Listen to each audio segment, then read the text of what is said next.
everyone. Today we are going to look at the applications of sparse matrix.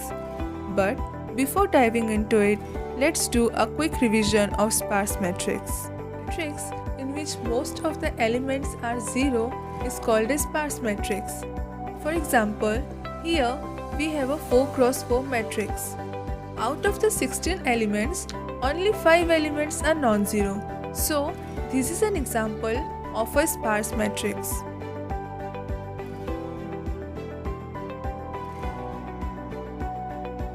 Since most of the elements in a sparse matrix are zero, so to save our computation time as well as memory space, we use different data structures to represent a sparse matrix. The first data structure that we use to store a sparse matrix is 2D array. In 2D array, we use 3 rows. The first 2 rows are used to store the rows and column values of the non-zero elements of sparse matrix. The third row is used to store the value of the non-zero element of sparse matrix. Let's understand this with the help of an example. As you can see in the screen, our first non-zero element 3 is in the 0th row and 2nd column in the sparse matrix. So, in the 2D array, we have stored 0 and 2 in the first 2 rows of 2D array that are assigned for storing the row and column values.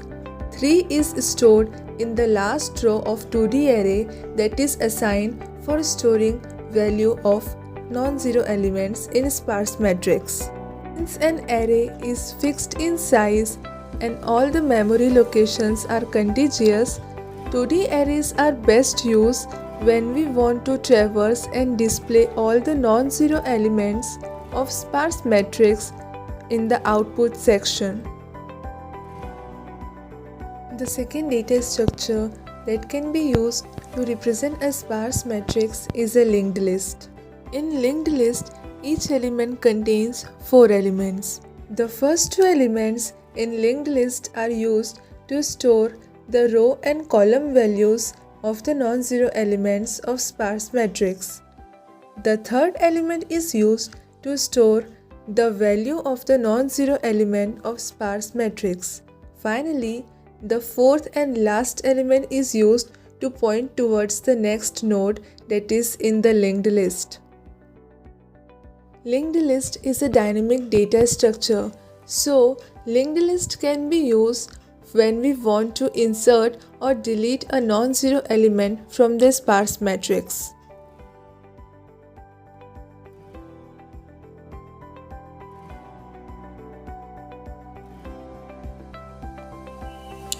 Sparse matrices can be useful for computing large-scale applications that dense matrices cannot handle. One such application involves solving partial differential equation by using the finite element method. The finite element method is one method for solving partial differential equation compared with another numeric method. The finite element method can handle geometrically complicated domains straightforwardly. The coefficient matrix is mostly sparse.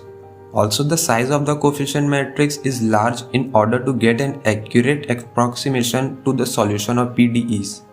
Therefore, practical finite method application always rely on sparse matrices and sparse matrix operations.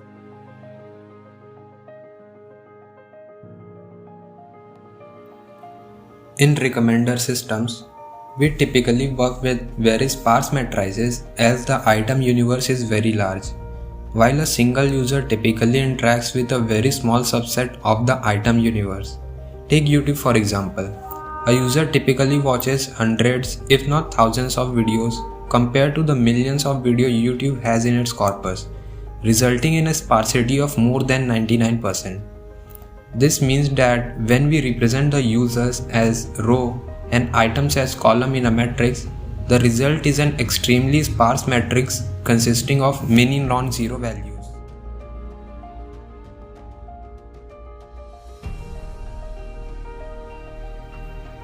Networks describing human-to-human digital interaction are typically large and sparse. This is the case, for example, with pairwise connectivity describing social media voice call of physical proximity when measured over second, minutes, or hour. In social networking sites like Facebook, they use sparse metrics to make a list of your friends and your mutual friends. Friend recommendation is an important application in social media for expanding network. Major social websites such as Twitter and Facebook are all capable of recommending friends to individuals. However, most of these websites use simple friend recommendation algorithms such as similarity, popularity of friends, friend or friend, which are intuitive for consider few of the characteristics of the social network. By this, you get suggestions for people who you might know or share a mutual connection. Graphs and matrices are widely used to represent maps in solution for simultaneous localization and mapping. Space representation is crucial for map creation, finding the shortest path, planning a trajectory or route, tracking landmarks, etc. The simultaneous localization and mapping structure suggests that the usage of a sparse matrix of occupancy matrices to represent a map. The goal of this approach is to reduce the use of memory, also having a compact representation suitable for path planning and other tasks for autonomous robots without the need of a transforming function.